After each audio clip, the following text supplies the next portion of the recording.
एक ऐसा खूबसूरत नीला फूल जिसकी मदद से बहुत सारे डिलिशियस ड्रिंक्स भी बनते हैं। ऐसे ड्रिंक्स जो आपको डायबिटीज़ ख़त्म करने में बहुत ज़्यादा मदद कर सकते हैं। और सिर्फ यही नहीं, इस प्लांट को एक लकी प्लांट माना जाता है कि आपकी ज़िंदगी में बैलेंस, हार्मनी और पीस जैसे ढेर सारे वर्च्यूज़ लेकर आता है। जी हाँ, हम बात कर रहे हैं अपराजिता के फूल की। अपराजिता यानी कि ऐसा फूल जो कभी भी पराजित नहीं हो सकता, यानी कि इनविंसिबल। हाँ, इस फूल को हराया तो नहीं जा सकता है, लेकिन विंटर्स आने में थोड़ा सा मुरझाना जरूर शुरू हो जाता है क्योंकि डॉर्मेंसी में चला जाता है। लेकिन अगर हम लोग इसकी ठीक से देखभाल करें तो सही सीजन आने पर आपका पौधा फिर से हरा भरा हो जाएगा और आपके गार्डन में खूबसूरत नीले रंग के अपराजिता के फूल नजर आने लगेंगे। तो मेरे पौधे के साथ भी कुछ ऐसा ही हुआ। जैसे ही सर्दियां आई, टेम्परेचर कम होना शुरू हुआ, तो पौधा धीरे धीरे करके मुरझाने लगा, फूल आने बंद हो गए। और सिर्फ वही नहीं, पत्तियों पे इस तरीके से ब्राउन और ब्लैक स्पॉट्स भी आने लगे, जो इस बात का संकेत था कि न्यूट्रिएंट की डेफिशिएंसी हो रही है और कहीं ना कहीं प्लांट स्ट्रेस में जा रहा है क्योंकि इन्वायरमेंट का टेम्परेचर बदल रहा है। तो ये इस प्लांट का तरीका था मदद मांगने का। तो मैं पहुंच गई अपने पौधे को बचाने के लिए। शुरुआत मैंने की प्रूनिंग से। जितनी भी ऐसी लीव्स थी जिनके ऊपर बहुत ज़्यादा स्पॉट्स आ गए थे या फिर ऐसी लीव्स जो हेल्दी नहीं थी, उन लीव्स को मैंने धीरे धीरे करके बिल्कुल साफ प्रूनिंग शेयर से कट करना शुरू किया। हाँ, शुरुआत में आपको लग सकता है कि अगर इतने सारे लीव्स कट कर देंगे तो पौधे में बचेगा क्या, लेकिन यहाँ पे लेटिंग गो करना बहुत ज़्यादा ज़रूरी है। जो पत्तियां हेल्दी नहीं हैं, उन पत्तियों को जितना जल्द आप पौधे से अलग कर देंगे, आपके पौधे की हेल्थ के लिए उतना ही बेहतर होगा। तो दिल पे पत्थर रखिए, लेकिन साफ प्रूनिंग शेयर्स का इस्तेमाल करके इन सारी पत्तियों को कट कर दीजिए और निकाल दीजिए। जैसे आपका पौधा हेल्दी होता जाएगा, वैसे वैसे नई नई लीव्स आती चली जाएंगी। नेक्स्ट है वीडिंग। अब वीड्स यानी कि खरपतवार हमारे पौधे के लिए अच्छे नहीं होते हैं क्योंकि ये पौधे के साथ compete करते हैं न्यूट्रिशन के लिए, सनलाइट के लिए और पानी के लिए। अब अगर आपका पौधा है और उसी के साथ में ये वीट भी है, तो दोनों के बीच में अब ये फाइट शुरू हो जाएगी कि कौन ज़्यादा न्यूट्रिशन लेगा, कौन ज़्यादा सनलाइट लेगा और कौन ज़्यादा पानी लेगा। और आधे से ज़्यादा समय वीड्स ही जीतते हैं क्योंकि वो इतने जल्दी ग्रो होते हैं कि उनका मल्टीप्लिकेशन रेट फास्ट होने की वजह से वो सारा का सारा न्यूट्रिएंट ले लेते हैं और हमारे पौधे धीरे धीरे करके वीक होने लगते हैं। तो इन वीड्स को भी अपने प्लांट से अलग करना ज़रूरी है। उन वीड्स को निकालिए और फेंक दीजिए किसी ऐसी जगह जहाँ पे ये वापस से ग्रो ना हो जाए। अब नज़र डालते हैं मिट्टी पे। मेरे पौधे की मिट्टी तो बिल्कुल हेल्दी ही लग रही है, लेकिन हाँ, अगर आप गुड़ाई करेंगे तो गुड़ाई करने से सारी की सारी मिट्टी अच्छे से मिक्स हो जाएगी, न्यूट्रिएंट्स इक्वली डिस्ट्रीब्यूट हो जाएंगे और मिट्टी के अंदर एयर पॉकेट्स भी बन जाएंगे। एयर पॉकेट्स बनने से ये फ़ायदा होगा कि आपके पौधे की जड़ों को हवा लगेगी और ये जड़ें बिल्कुल अच्छे से ब्रीथ करके हेल्दी भी हो पाएंगी और न्यूट्रिएंट्स इक्वली मिक्स हो जाएंगे, तो आसानी से ये न्यूट्रिएंट्स पौधे तक पहुंचाए जा सकते हैं, जिससे आपका पौधा वापस से हरा भरा हो जाएगा।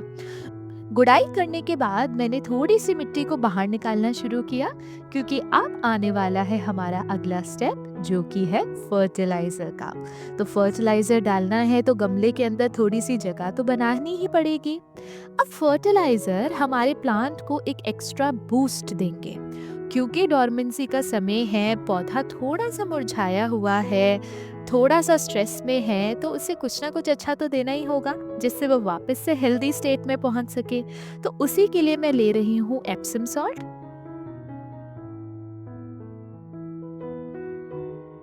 और उसके साथ थोड़ा सा बोन मील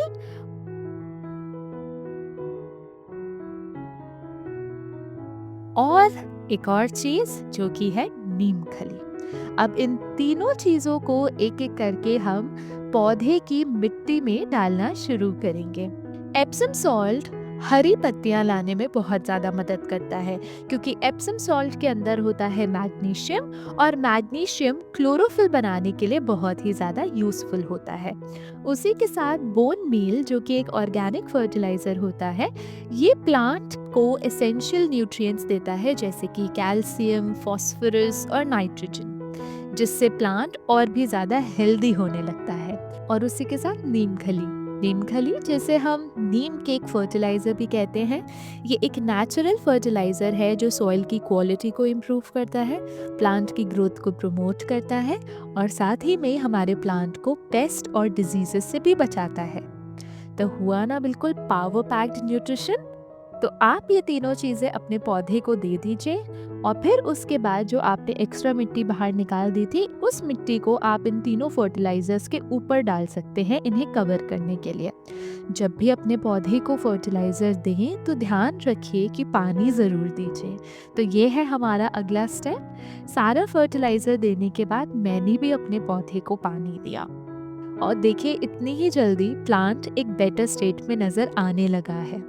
पानी दिया है, सर्दी है, तो सनलाइट का भी तो ध्यान रखना ही होगा ना। ध्यान रखिए कि आप अपने पौधे को टाइम टू टाइम बिल्कुल करेक्ट सनलाइट दीजिए। बहुत ज़्यादा तेज़ धूप की ज़रूरत नहीं है, थोड़ी बहुत धूप देंगे तो अपराजिता के पौधे का काम चल जाएगा। ये धूप इसलिए ज़रूरी है जिससे आपके प्लांट के अंदर नई शूट्स आएँ और हेल्दी शूट्स आएँ, और आपका प्लांट धीरे धीरे करके वापस बुशी होने लगे। नई ग्रोथ होगी, तभी तो प्लांट बड़ा होगा, बुशी होगा, है ना? तो धूप की ज़रूरत खासकर सर्दियों में बहुत ज़्यादा होती है। तो बस यही कुछ थोड़े बहुत स्टेप्स हैं जिनको फॉलो करके आप इस चीज़ का ध्यान रख सकते हैं कि आपका प्राजता का पौधा सर्दियों का डटकर सामना कर सके, और फरवरी के महीने के बाद बहुत अच्छा खिलना शुरू हो जाए।